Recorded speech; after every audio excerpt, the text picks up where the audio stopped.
minutes after 11 o'clock. Thank you for tuning in. You know what I do Sundays that I don't do any other day? What's that? I make breakfast. Yeah. I make breakfast at home. Do you know the other times I have breakfast? When I'm on a trip. You know what I love? I love in a hotel. Like the last almost a year ago, we were up in Chattanooga, and that hotel gave a breakfast every morning. Oh, yeah. Every morning we had breakfast. It was so good. And they had, oh my gosh, so many choices, right? Oh, it was great. Waffles and eggs. How do you do it at home, though? I know. I mean, you could make eggs. And you could have fruit. Yeah, but do you have time? Oatmeal. Do you cook it up? Oatmeal, yeah. Well, we have somebody who's going to help us with this. And I wish the book was here because I'm guessing there's a lot of good information in it. And maybe I'll expand to Beyond Sundays. It's so hard with this job, because we get up at 3. Yep. And basically, I don't know. If I say there's no time, somebody's going to say, you could squeeze it in, Larry. I remember when I was a kid, my mother would always make breakfast when I was a kid. Yeah, I would too. I make breakfast for my children. Katie Sullivan Morford is on the phone. She's a freelance food and nutrition writer. She's a contributor to the New York Times, the San Francisco Chronicle, Real Simple, Cooking Light, Bon Appetit, Shape, Fit Pregnancy. She's a registered dietitian and International Association of Culinary Professionals Award-nominated blogger, and she does have a book. It's called Rise and Shine, Better Breakfasts for Busy Mornings. All right, I'm all ears. Katie Sullivan Morford. Good morning, Katie. Good morning. Where are you calling from? I'm calling from San Francisco. Well, you got up early to be with us. Well, not too bad. It's No? a little after 8 here, and it's a beautiful day, so it feels like a good time to rise and shine. Did you have breakfast? I did. See, I'm going to New York in a month, and they have breakfast at this hotel, and I'm thinking maybe I'll just do breakfast and skip eating the rest of the day, except for maybe a street vendor or two. Well, as a dietitian, I'm a big fan of breakfast, but I'm not a fan of skipping the rest of the day. Oh, really? What about street vendors? Are you okay with them? Yeah, they have... It depends. There's actually some pretty interesting food trucks out there now. It's no longer just hot dogs and pretzels. Knishes is what I'm looking forward to. There's always room for a knish. I haven't had one in so long because I live in Florida. They're not everywhere. Hot dogs and hamburgers. Hot dogs and hamburgers are everywhere, but knishes are right. Not really. All right. Yeah, you got to go to New York for that. So in the book, you have breakfasts that a busy guy like me could do? Absolutely. I mean, I think that the tricky part for your job is it's just so darn early. But one of the things my book has is a whole lot of kind of make ahead, take with you options. So, that would certainly be something you could do so that when your appetite does rev up, when you're on a little commercial break, you could pull that out and have something really nourishing. Don't you hate doing that in a commercial break? Do you do media? Yeah, it takes, it's such a short time to be on a break, and you've got to wolf it down, and then it's like, okay, here I am. And then you come back on the air. I'm not eating. Yeah, that's probably not so good. Try to talk. Your mouth becomes all saliva-filled.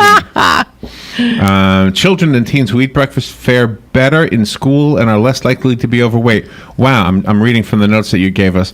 So is that true? They're less likely to be overweight when they eat breakfast. Yeah, I mean, it's kind of counterintuitive, but, you think, you eat more over the course of the day, but they find that people who oftentimes eat breakfast, really do better nutritionally over the course of the rest of the day. And, even adults, that is proven to be true, that, start off, it sort of sets the tone for the day. Start off with something really nourishing, and maybe you take better care of yourself. And you also don't arrive, let's say, lunchtime or late afternoon, and you're just starving and grabbing for whatever junk food you can get your hands on. Yeah. So I think it helps you make better choices. So if we go through the store, the grocery store, you will have some options that are ready-made, quick options like these granola bars and whatever the other things are called. Are those okay? I mean, what are your thoughts on those things? You mean the prepared sort of breakfast bars? Yeah, those things. Well, I think that those things tend to have a lot more sugar and a lot less nutrition than I would probably advise on a day in, day out basis. I think once in a while to have one of those with, say, a glass of milk can be fine, but I think, if you're talking Monday through Friday, 52 weeks a year, probably not advisable. And I have things in the book that are sort of homemade versions of breakfast bars that you could make on a weekend and stock in your freezer and pull those out, and that would be A, more delicious, and B, better for you. So tell me some of the things you have in the book. Well, I have, starts with a smoothie chapter, and I have super delicious nutrient-packed smoothies that you just throw everything in a blender and push a button, and that you can even take to go. You get a to-go cup, run out the door. That's something that I, will hand off to my kids as they're headed for the bus. Did you have breakfast yet today? I did. What'd you have? I had my blueberry superfood smoothie. You did have a smoothie? I did. See, that sounds really good to me. I love blueberry. So did you make it this morning, or did you make it last night and then get it this morning? Well, I made it this morning, but I have, what I do at the beginning, like on the weekend, is I'll pick a couple of things that are going to be sort of our staples for the week. And I'll either spend a little time on a Sunday prepping them, or I'll just have the pantry stocked with those quickie items. So this is one of those quickie items where I make sure I have my yogurt, and I have some frozen ripe bananas, and I have some frozen blueberries. And that goes, actually, you throw an avocado in this. It gives it a really creamy texture without, you don't really pick up that avocado flavor. And, you've really expressed something about keeping things in the pantry, because sometimes now with such a quick world and everything, we're always stopping at the grocery store like every day after work, getting some things and then going home instead of just planning things out, which would be a lot better. Yeah, I think planning is everything when it comes to healthy meals. And I do think so, a lot of people do some meal planning and meal prep, but oftentimes breakfast isn't part of the equation. They're thinking about what they're having for dinner. But adding to that a few things for your breakfast pantry can be a total game changer for getting breakfast on the table. Are you okay with meats, like breakfast meats? And I've always wondered why bacon is a breakfast meat. Mm-hmm. Or yeah, that's a good question. I'm not quite sure where that comes from. Are you a vegetarian, or you prefer? I'm not a vegetarian, and I do actually have a little bit of bacon in the book. I mean, I don't, recommend eating a lot of bacon, but it's delicious, and a little bit of bacon goes a long way. So, for example, I have what I call a Good Morning BLT, which is on a whole grain bagel with smashed avocado, tomato, and bacon, and it's ridiculously good. Oh, I love BLT. That does sound good. It's really good. Yeah. Yeah, that does sound good. So okay. So, see, everything sounds good when somebody who knows what they're talking about is talking about. Have you? I'm not to shift tracks, but we learned a new word this morning, paleta. Do you know what a paleta is? No. It's like an ice pop. Mm-hmm. Paleta. Okay. I pronounce it differently. I might be pronouncing it wrong. Okay, yeah, maybe. I don't know. Paleta. We just learned it this morning. There was a story about a guy in Chicago who was selling him to raise money for his rent. Mm-hmm. Anyway, long story short, in his story, they raised more money than he'll ever need. But yeah. But so, what is this paleta? And now this looks like a healthy popsicle. Well, I mean, my understanding of a paleta or paleta, I'm not sure, is it's a term that comes from Mexico, and it's just basically a popsicle, but you oftentimes see them done with really interesting ingredients. Yeah, so that would seem a dessert type of a thing, but it seems so healthy when we were reading about it. That could be a breakfast food, couldn't it? It could be a snack. Well, I actually have a breakfast popsicle in my book. You do? Oh, I do. I'm always looking for quick solutions for my kids, especially, my two are older now. They're in high school, and one just started college. And once they hit those teen years, breakfast is the last thing they want to think about. They want to stay in bed as long as possible. Mm-hmm. So I came up with this idea of it's a raspberry chia yogurt pop. And they can just grab one of those on their way out the door, and it's kind of fun. And they also like to make them, so that's part of it. My gosh. Part of it is finding. See, I would do that. I would do that. Yeah. Mm-hmm. Does your husband grab one too? Just not the kids, or? He's had a few of those. he's kind of an egg guy. Oh my gosh! I love eggs. I'm a big egg guy too. All right, Katie, hang in. We've got to take a little break, and we'll be right back. Katie Sullivan, Morford, rise and shine. Better breakfast for busy mornings. We'll be right back. The weather is brought to you by myfwc.com. Safe boating is no accidents. Variable cloudiness and humid on this Tuesday with a couple of showers and heavy thunderstorms in the area. Watch for flash flooding, the high 82 to 86. Partly to mostly cloudy Tuesday night with a couple of showers and a thunderstorm, low 73 to 77. Times of clouds and sun Wednesday with a shower and thunderstorm or two, especially during the afternoon hours, high 85 to 89. From the Florida Weather Center, I'm meteorologist Joe Lundberg. Looking to put your money to work? Florida Credit Union has a CD special, 25 months for 1.41% APY with a $10,000 minimum. Federally insured by the NCUA, a government agency. These rates effective through September 15th, subject to change at any time. Visit one of Florida Credit Union's convenient locations today or their website, flcu.org, or call 352-237-8222. Don't miss this 25-month CD special. Again, the APY is 1.41%. Act now.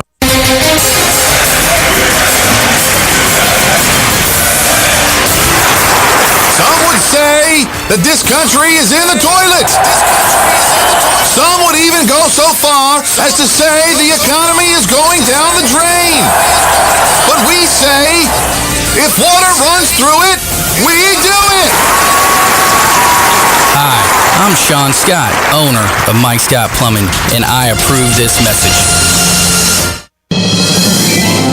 Veterans are the foundation upon which our freedom is built. Listen to The Source, WOCA, each Thursday at 9 a.m. to Veterans News with Hank Whittier from Vets Helping Vets. You'll hear tributes, information on veterans issues, and stories that will make you laugh, cry, and feel proud. Veterans News always focuses on the military, past and present, and on our first responders. Veterans News is brought to you each week by Bob Wine's Camellia Gardens and Nursery, keeping you blooming since 1952. Need a mailbox rental but need more information? Remember Personal Service Center, 789-6683. How does $10 a month sound with just a 3-month commitment? Remember Personal Service Center, 789-6683. Mention WOCA and the setup fee is waived. Personal Service Center will email or text notifications to you when your packages arrive. Even scan mail so you never actually have to pick it up. Now that's service. Personal Service Center, 789-6683. Located on the corner of Northeast 25th Avenue and 24th Street, Ocala. Look for the yellow signs. WWWWOCA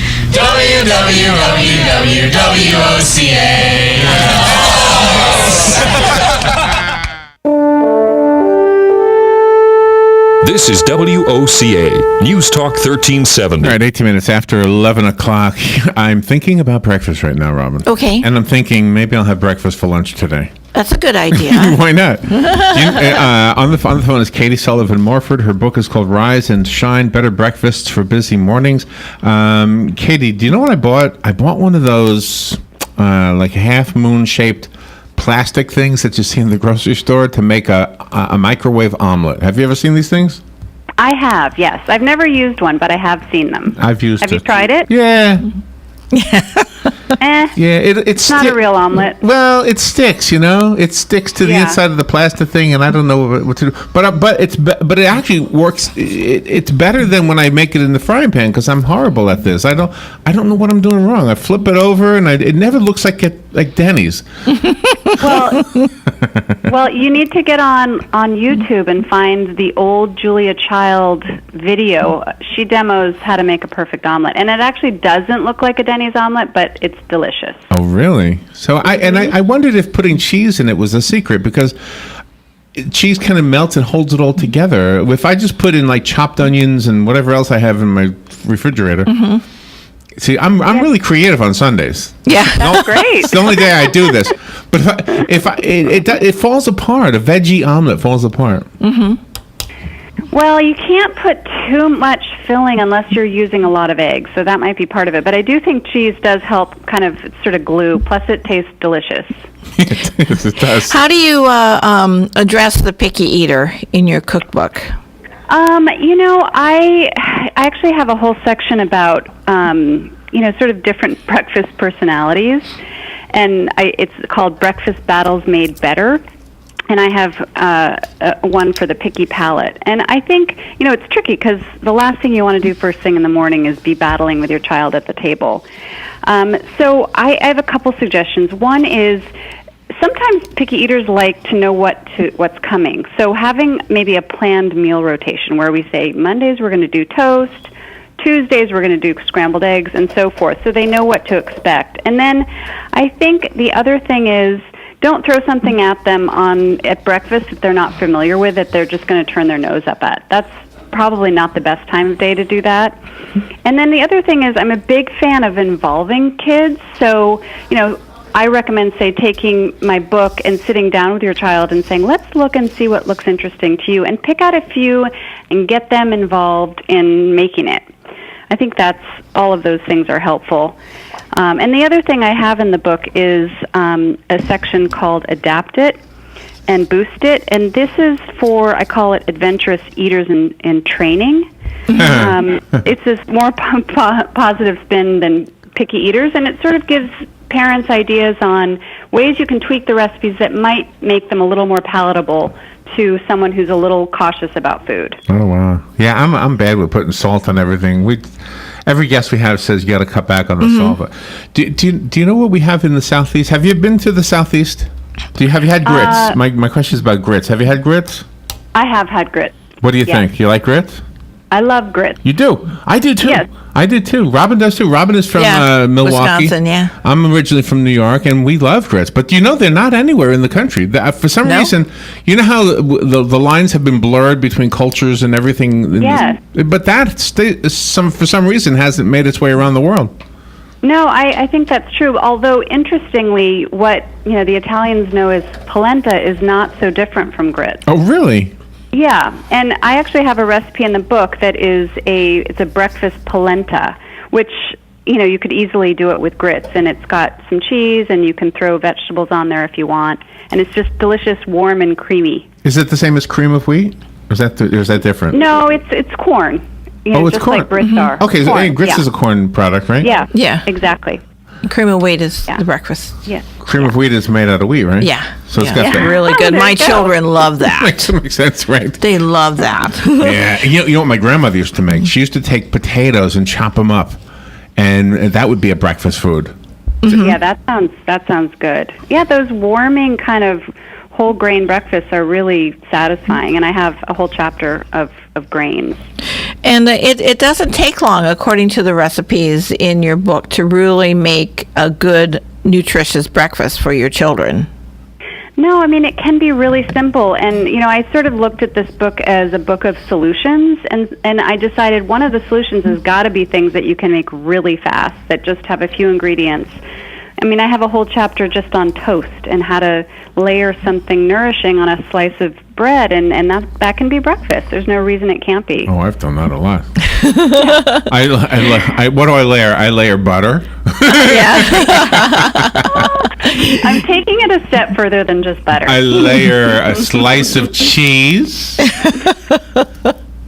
I layer jelly. And mayonnaise. Sometimes I put mayonnaise, yes. Do you address the gluten-free? I don't directly address it, but there are lots and lots of recipes in here for someone, whether they're gluten-free or whether they're vegetarian. I try to create lots and lots of options. So, yeah, for sure. Do you know, when I think of breakfast, and I really should be doing breakfast more at home, but I honestly haven't. But when I think of it, I also think of my camping days. When my son was younger, we would go camping, and I always made breakfast every morning when we were camping. Mm-hmm. And your book is designed for quick breakfasts. Mm-hmm. When you're camping, you're fine with it taking an hour. That's right. It is kind of fun to just, sit there with a cup of coffee and let everything just kind of, burn or whatever. Yeah, and nothing tastes better than when you're camping, so... Have there been some things that, since you are a registered dietitian, do you have any foods that you leave out of breakfast? Oh, that's a good question. Oreos? I don't know. Oreos? Oreo's going to call you up. Nothing. I mean, I don't. I have 2 recipes in the book with bacon. I know that's a very traditional breakfast food, but I don't use it a lot. I tend to, lead more with fruits and vegetables and whole grains and yogurt and things like that. But I really try to focus more on what you want to be eating than what you shouldn't be eating. So I think, it's all in moderation, and I think if you're making homemade food, then, you're off to a great start. Do you know the one thing I think I have a bad habit with breakfast is I want to dive in. I don't want to go to a restaurant and say, "Do you want a poached egg?" A poached egg. That's it. That's the whole breakfast. The over 55 menu. Yeah, I want to. Yeah, what is a poached egg even? What is that? You want me to tell you what a poached egg is? Yeah, I really honestly don't know. I just know I don't want it because it looks like not enough. Well, one poached egg certainly isn't enough. I mean, that's only about 70 calories. Actually, if you saw the cover of my book, I know you guys don't have it yet, but it's actually a poached egg sitting on some beautiful roasted root vegetables. Do you have a website? Let me find it online. What's the website? It's my website is Mom's Kitchen Handbook, and you'll see the cover of the book in the right side. Mom's Kitchen Handbook. I'm going there right now. Oh, you're cute. Look at you. Okay. Where? He's eating breakfast from now on. Forget the poached egg. Forget the poached egg. Wait a minute. Where's the cover of the book? On the right side. So if you scroll down on the right side, it's got a rise and shine. Okay, I see it. I need to get it bigger than that though. So a poached egg is it's basically you just crack an egg into gently simmering water.